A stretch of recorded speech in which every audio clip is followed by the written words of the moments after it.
As we promised, we are going to shed more light on the event which marked the celebration of the IFC Day in Egypt, or the International Finance Corporation Day, as it was attended by Prime Minister Dr. Mustafa Madbouli, Minister of International Cooperation Dr. Rania Al-Mashat, and a number of statesmen and top executives to shed more light on the deals which were signed, on the IFC in general, and about the event of yesterday. We are very much delighted to have with us via phone Dr. Amr Saleh, Professor of Political Economy.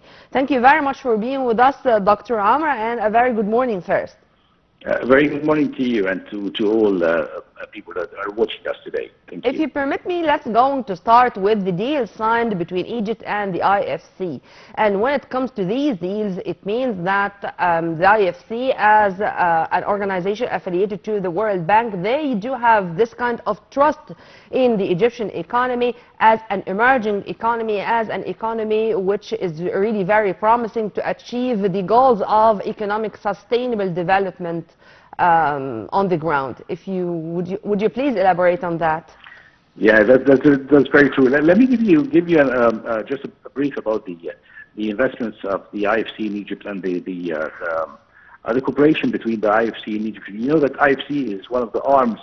It is the financial arm of the World Bank. And just to let you know that I had the pleasure and the honor to be one of the project officers and to work with the World Bank and the IFC in Egypt 2005. The IFC is collaborating as a member of the World Bank. The IFC actually is a member of the World Bank and is investing in Egypt, helping the government. We were helping the government with the IFC to improve the country's infrastructure and support manufacturing company, improving access to finance for small and medium enterprises. One of the targets of the IFC was to improve the access to finance for the SMEs, for the small and medium enterprises, with the government of Egypt. And historically, the IFC had a very interesting and very successful investment programs in Egypt. During the last 20 years, they invested over $30,000 million in different projects, varying from the banking, manufacturing, infrastructure, hospitality sector, and other parts. But sir, here I should focus on two elements, if you permit me to, because what you have said is very important. First, the importance of SMEs, or small and medium projects, and how they are of the priorities of the state, as we cannot depend only on mega projects, but SMEs are very important, or they are the other arm, or the other side of the coin when it comes to economic progress. Number two, the strategic partnership between the public and private sector, as it was focused on in the speech of Prime Minister Dr. Mustafa Madbouli yesterday. Would you please, I'd like you to elaborate on both. Exactly. The private sector has been always at the heart of the IFC. Just to let you know that the IFC investments in Egypt went to around $1.5 billion, including financing private sector integration to the economy. The IFC has always worked to design and support Egypt's private sector involvement and participation into the development of the economy, creating jobs, creating growth, and considering the private sector as an engine for growth for the economy. These days, and even years ago, President Fattah al-Sisi have called for a vital and more participation for the private sector in the economy. You know that our private sector is very active, especially, and I thank you for that, especially the SMEs. The SMEs is one of the engine of growth of the economy. It is the engine of growth of the economy. Well, the big companies having big investment, and big companies is good. It's good for the technology, for innovation. But the one that makes a dynamic change and a rapid change in an economy are SMEs.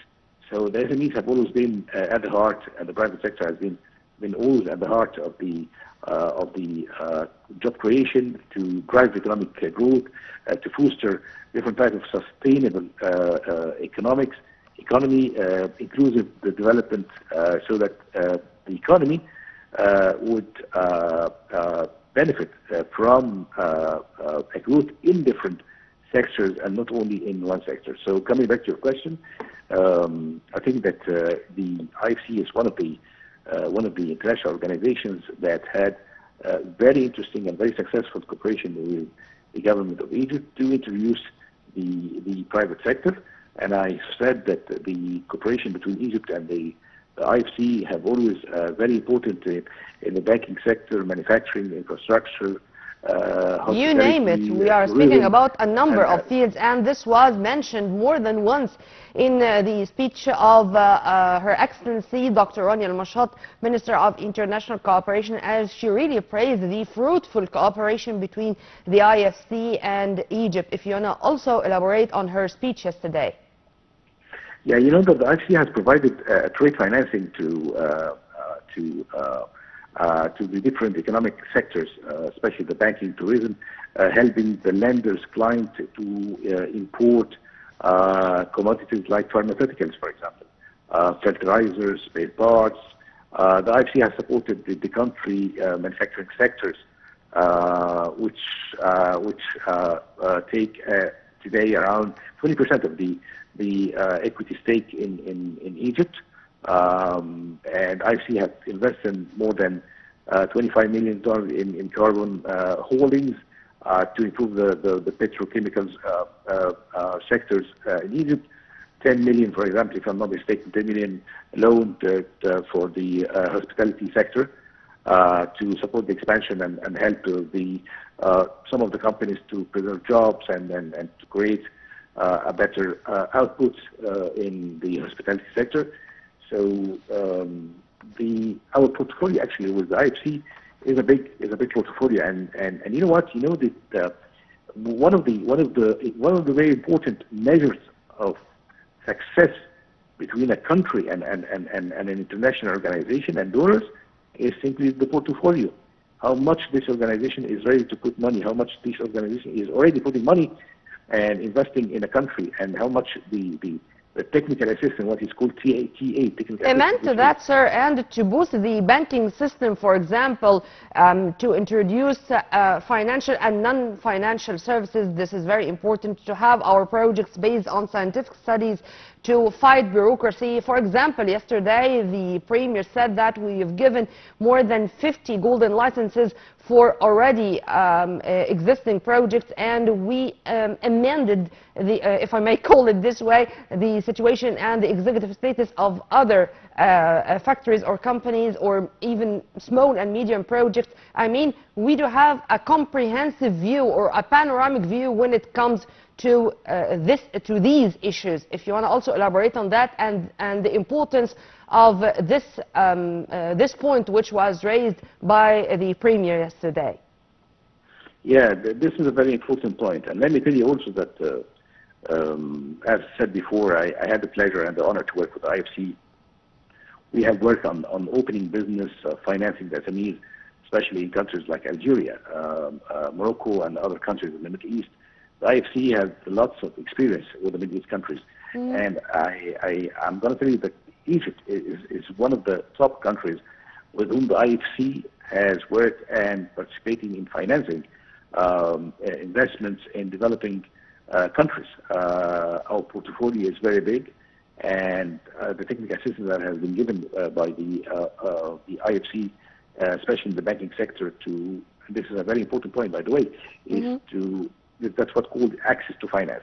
The access to finance is one of the sectors that have been very important and very crucial for the IFC and for the government to help the private sector to get more loans and to get more assets and to get more investments in order to increase its productivity and output in the economy. And this is one of the targets and one of the things that the government of Egypt and the government is actually today stressing on and shedding the light on, which is the participation, the more active participation of the private sector in the economy.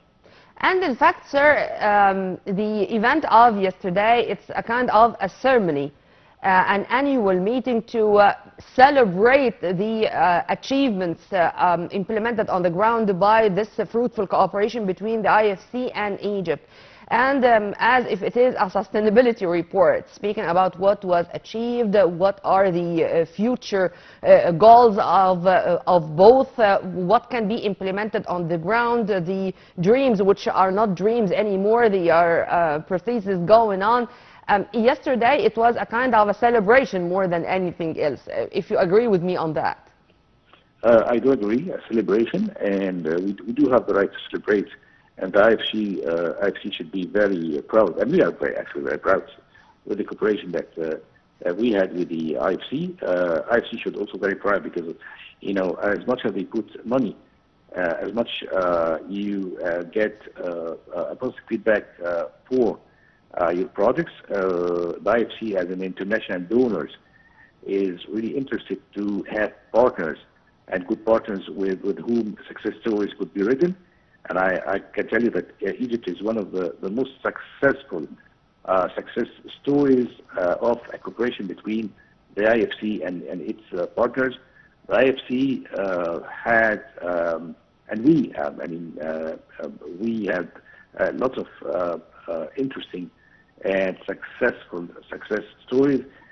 Needless to say that investments from the IFC that would go to billions of dollars mean that the projects were successful, phases were very successful, and that's why, as you said, today is a celebration of successful cooperation between the government of Egypt and the IFC as an international. And this came, sir, just days after Fitch announced that they upgraded Egypt's sovereign credit rating. And this is another, if I can say, it's a proof of the international economic institutions' trust in the economic process in Egypt and all the state's procedures taken on the ground to move forward with our economy. These issues are a little bit related, or can give us an idea about what's going on the ground? Yeah, sure. As I told you before, on the ground, the cooperation was very successful, especially in lots of economic sectors. And nowadays, the IFC is going towards sustainability, and we'll talk about the carbon investment, the investing in hydrogen, the investment in green hydrogen, yes. Greener economy, in new areas and new ways of energy. And let me tell you also that, and this is a very technical point, that the IFC is one of the organizations that are really and highly attached to sustainability. The IFC, before financing a project, is doing what is called sustainability study. Yeah. And a feasibility study. A feasibility study for the sustainability of the project. And we're not talking about financial stability, by the way. We're talking about the green stability that the project wouldn't have when the IFC, and this is a very interesting point, when the IFC would choose to finance a sector or a project and to cooperate with the government. A feasibility study, an environmental feasibility study, is done to ensure that the project will not have any impact on the environment. On the contrary, that the project will lead and bring sustainable development and greener sustainability to the country and to the economy. And this is actually one of the very interesting technical areas where the IFC is really Dr. Amr, this is a big file, and if you permit me, I'm going to have a promise that you are going to be our guest live here in the studio to speak and in more details about the IFC Egypt fruitful cooperation and the results on the ground. Well, we were very much delighted to have with us via phone Dr. Amr Saleh, Professor of Political Economy. And by this we come to the end of our episode. Stay tuned on Nile TV International always for more updates. Many thanks for watching. This was Nermeen Abdurrahman.